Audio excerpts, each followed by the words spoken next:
Amazon Prime is coming up, Prime Day is coming up, and you're probably asking yourself, what strategy should you undertake now that Prime is coming up? It's going to be huge. 10x sales is very, very common for e-commerce entrepreneurs just like you to make. So I want to show you some really good strategies to optimize the amount of money you can make. And in this video, I'm going to show you a pricing strategy. With that being said, let's get into it. What's the difference between your brand name for your products, your business name, and your trademark? What is the difference between those three things, and how does that affect your ability to sell on Amazon? In this video, I'm going to show you. You'll hear a lot of gurus making things sound very, very difficult when it comes to PPC. In this video, I want to show you the fundamental difference and the reason why I believe that PPC is part art and part science, and show you the art part, show you the science part, so that you can maximize your revenue. Let's get into it. Here's the outro. So, how to price during Prime? Well, that's going to depend. And it depends on what your strategy is for Prime. So you ought to think through what you're trying to achieve by listing your product as a Prime deal, for instance, what it is that you're actually looking to get as a result of doing that. Because there's a few different things you can get. And depending on what you're trying to get, your strategy is different. So let's think those through. So you could be looking to get rank. So I've showed you about SEO, explain that the biggest indicator of where Amazon places your product is the number of people who search for a particular search term and then go ahead and buy your product as a result of that search. And so Prime is a lot of additional people all coming to Amazon to buy stuff. Okay, like the Prime Day sales can typically be, or double sales because it's usually 2 days now, 10x what it normally is. So it's a massive amount of new customers potentially buying your product. And so if your strategy is that you want to use that as a springboard to rank your product, and as a result of that, then make profit when you bring your price back to normal and you get quote unquote normal customers buying your product again at full price, then that's one potential strategy. Okay, so to do that, what you want to do, you want to run a Prime Day deal.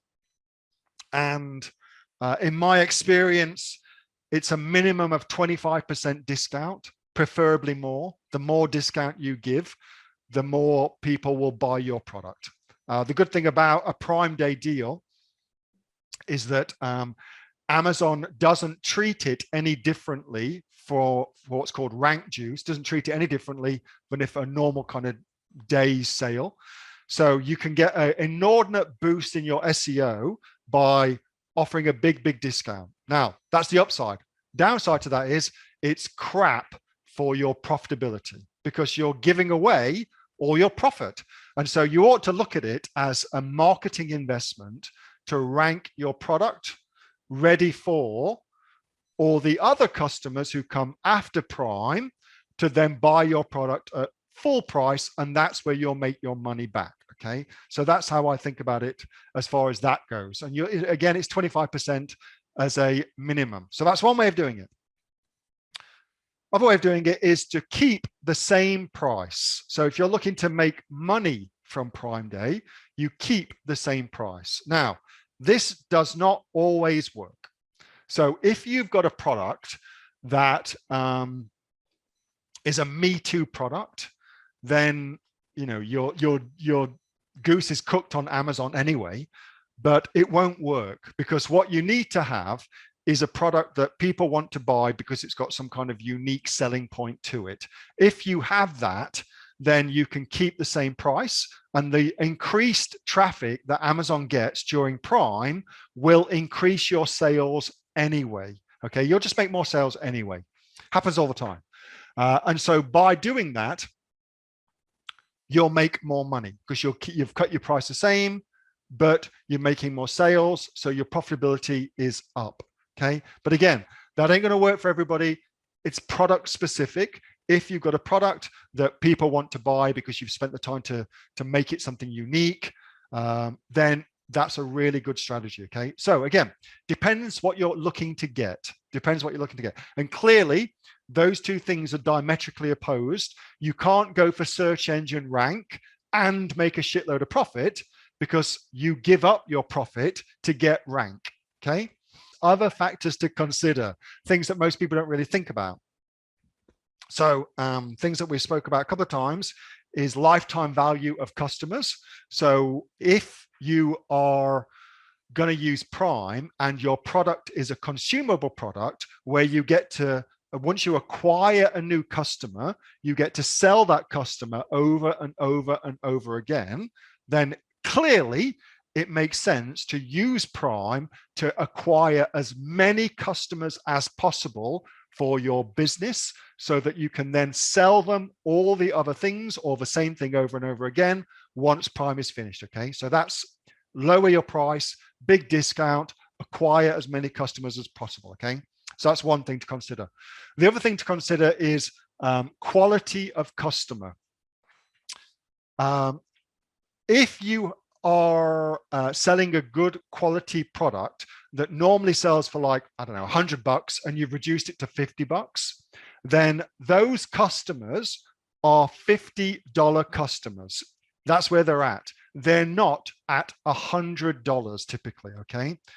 So you've got to think about the quality of the customers that you're looking to get as well, okay? So you've got to take that into consideration with part and parcel of your strategy, and especially if you've got a brand that's a higher price brand, like you never see luxury brands discounting their products, for instance, and that's because people who can afford luxury brands don't give a rat's ass about the discount. They're not buying it for the discount. They're buying it to make a statement about their own affluence, okay? That was a video from my regular Monday night Q&A session with the members of the Aussie Online Entrepreneurs. Over 2,500 members here in Australia. Indeed, we've got members from right around the world and growing. We're actually the fastest growing professional community of e-commerce entrepreneurs right here in Australia, with sales, by the way, of over $50 million. If you'd like to find out more about what we do at the Aussie Online Entrepreneurs, and of course come and join us so you can get the benefits of being an Aussie Online Entrepreneur too, you can check out the link below, or you can get yourself off to www.aussieonlineentrepreneurs.com.au. With that being said, see you next time. Bye for now.